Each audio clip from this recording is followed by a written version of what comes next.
Okay. Welcome everybody to Purposeful Patriarchs. I'm your host Eman.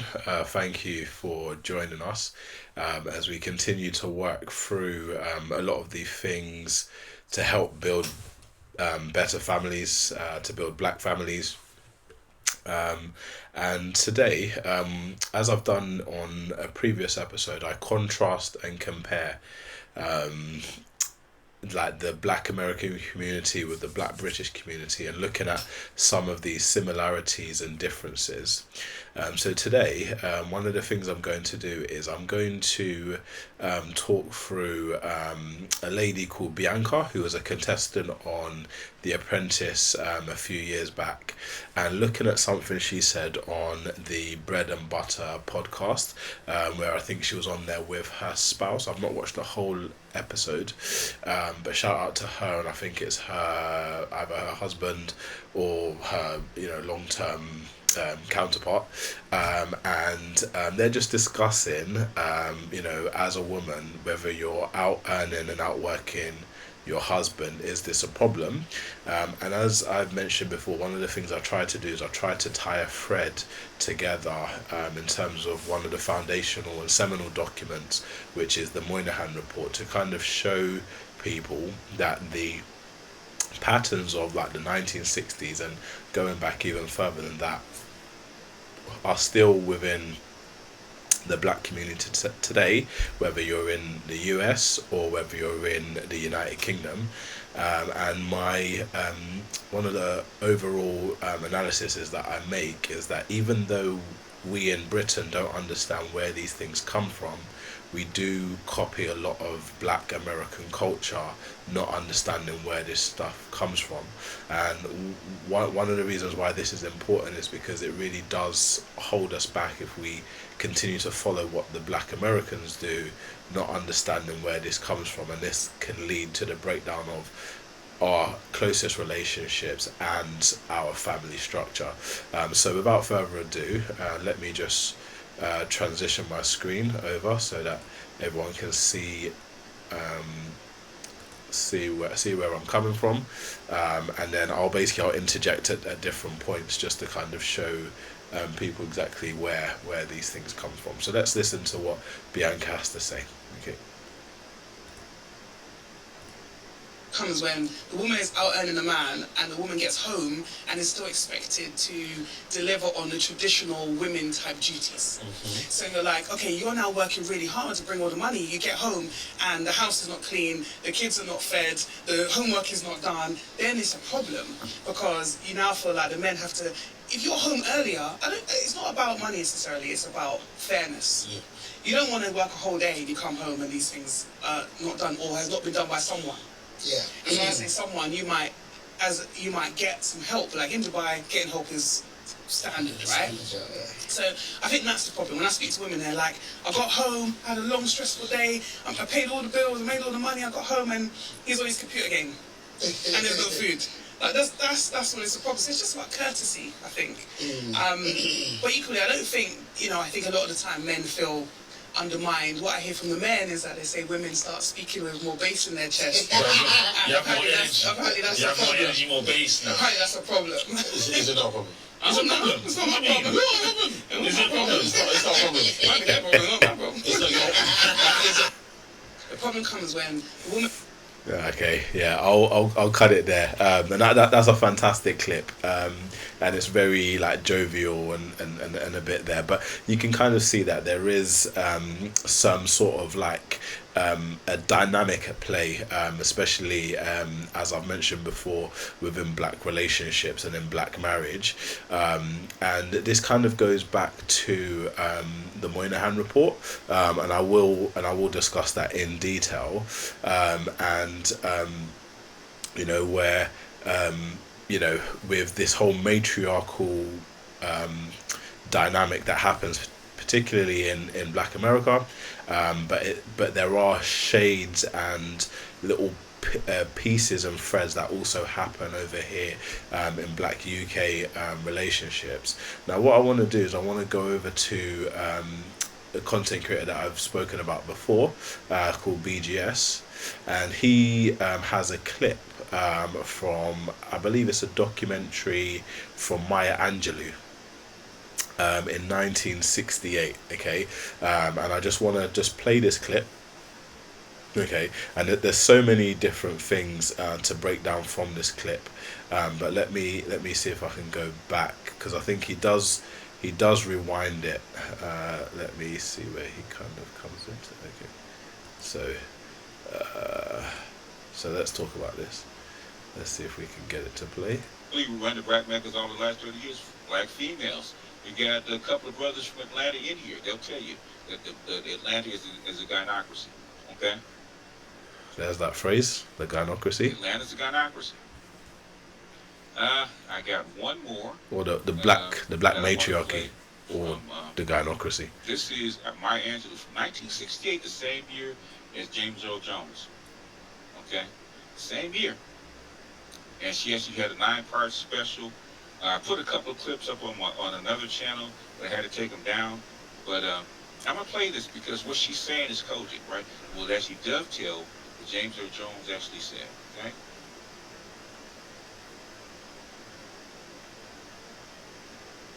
Drag Atlanta. Ask Stacey Abrams who runs Atlanta, okay? All right. Let's put me down here.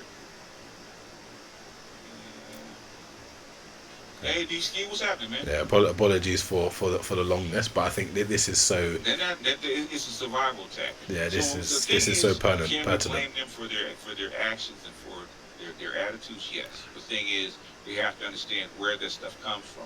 Because they can't deconstruct it themselves because they don't know. All they're doing is repeating a pattern that they've learned. And that's exactly where I come. Because once I started to notice this, I was just like, no, because a lot of the time when you talk to black women about their like behaviors, their attitudes, their ideologies, a lot of the time they think that they are doing this autonomously, or they're acting this way because it's just something that they do with their own autonomy, not knowing that there's a pattern and there's a history of where these things come from. And Maya Angelou actually breaks this down in an expert way. This video from BGS is actually called "Where Does the Low Level Contempt of Black Men Come From?"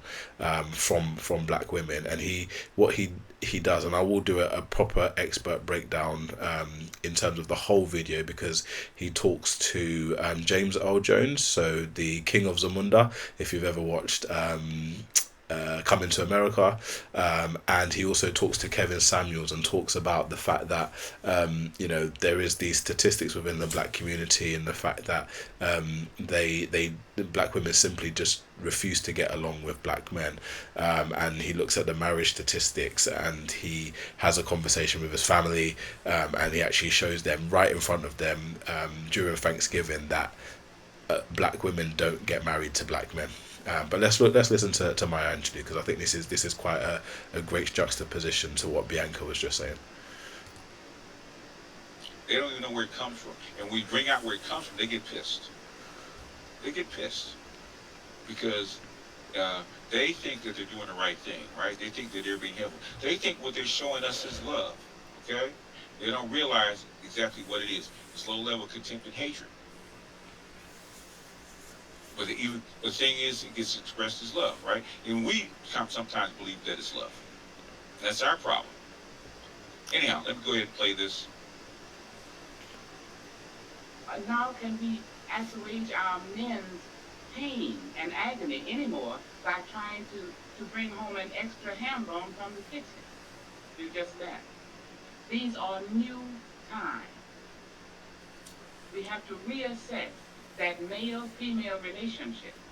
It's very important. We are not, in fact, the men of the family. We are still, yes, in an economic... Let me see. Let me rewind it just a bit. Fine. Rewind it just a bit. I want to get back to where it was. Okay. There we go. Let's go back a little bit. This is the key. This is the key part. The plane as we fly it, okay? Yeah. So listen to what Maya Angelou says. It is said that the black man has been castrated by whiteness and by the black woman. I'll repeat a statistic. Yeah, so basically, Maya Angelou was saying that black men have been castrated by whitey and black women. Okay, so she's saying this in 1968, and she goes into some really key um, information here. So let's see. That I gave you earlier in this program. The Black Americans are upwards of 25 million today. 100 years ago, we were around 3 million. Castrated men do not father children. Now, so we accept that as a lie. However, there is some truth in that lie. And the truth is, the African slaves who were brought here came from systems where the matrilineal descent, patrilineal control, was the custom. So there you go. So we're now starting to add it all up. This matrilineal descent with patriarchal control. Okay, so when we're thinking about this whole black matriarchy, this gynocracy, we're starting to see why there are similarities in the behavior of, you know, our black women and also our black men, and I'll begin to break that down in other videos. But this is the same theme, and we're using history. We're now using media. We're going to use in another video I've got after this. We've got the statistics and breaking down the fact that when you show this to black women, they don't believe this, because in a sense they've also, a lot of black women from the past have suppressed this information. African women today choose or choose not to carry their husband's name. If they do, it's usually a Westerness. When the slave owners became aware that there was a maternal kind of control inherent in the slave, he developed it. Of course, this is a part of an intent to break up a family, the family unit, the structure that is. There you go. That goes back to the Moynihan report. Okay, and this is why I keep saying that in many respects racism is still alive and well today, when you consider and you have to notice these things about the breaking up of the black family. That is the key. You know, anything that promotes the breakup of the black family is racism and structural power, because they don't want black men to lead their families. And that's one of the things which I go back to again, that we see from the Bible, from scripture, that all men should be able to have that human dignity, to be a husband and then to be a father, so that he can have that that live how God wants him to live. But when this is being undermined by the dominant society, that really strikes a death blow to any sort of progress for black people. And Maya Angelou is actually breaking this down for us. So let's keep going. Really the backbone of not only the nation, but all mankind. The post-slavery, the Reconstruction period, and that period after that, for some 50, 60 years, the black man was not allowed to even get a job. He worked as a sharecropper, or in the most menial, usually agricultural conditions. Mm-hmm. The black woman, however, became stronger. She sat down in that role that history had cast her in, and that slavery had caricatured her in. So she began to believe that, yes, it's true, I'm so strong. And he also began to believe, they both bought this lie. Yeah, again, this goes back to Moynihan report in terms of the tangle of pathology, and I'm going to go through some of the excerpts shortly, just to kind of show you like how all of these things all tie together. So like, as we see, when people say is the strong black woman a Is it true? Is it a caricature? Is it an overgeneralization?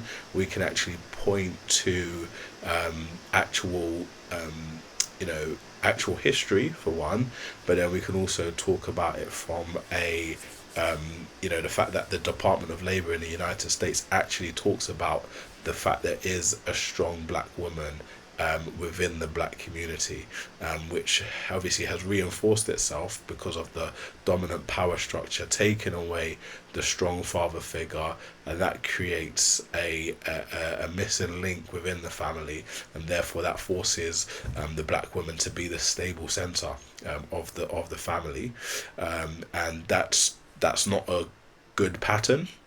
Every other community in America practices patriarchs, not patriarchy, and we'll go into why that's not right. Patriarchy is not right, but patriarchs is a good thing because it's good for the white community, and it's good for the black community, the Chinese community, the Russian community. But in the black community, the matriarchy is the one that is dominant. And this is why they operate on that matriarchy, and that's why they can't get themselves out of the hole that they're in, because it reinforces itself over many generations because of the dominant society. The white European empire and power structure keeps reinforcing this by taking out black men in various different ways. So let's continue. Now, when we see ourselves today, our young men in the street, sometimes it's not this external pressure. It's simply that these young men will no longer be held in by mother saying, I told you to do it. That's the reason you should do it. Now can we assuage our men's pain and agony anymore by trying to bring home an extra ham bone from the kitchen? We've just left. These are new times. We have to reassess that male-female relationship. It's very important. We are not, in fact, the men of the family. We are still, yes, in an economic bind. That is true.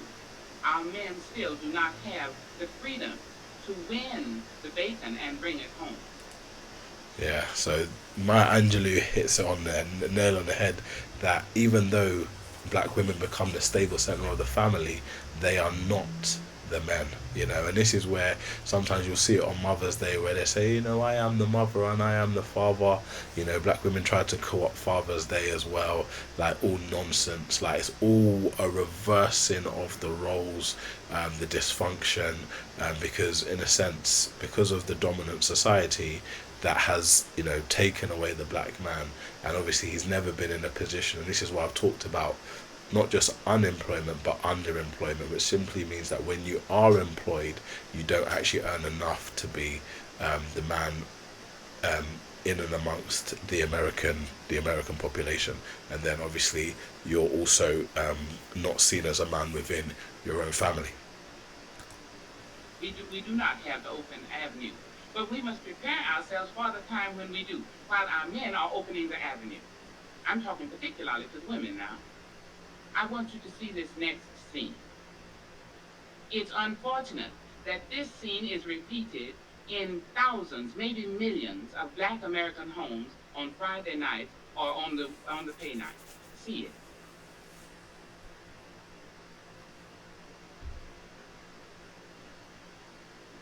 You guys want to see the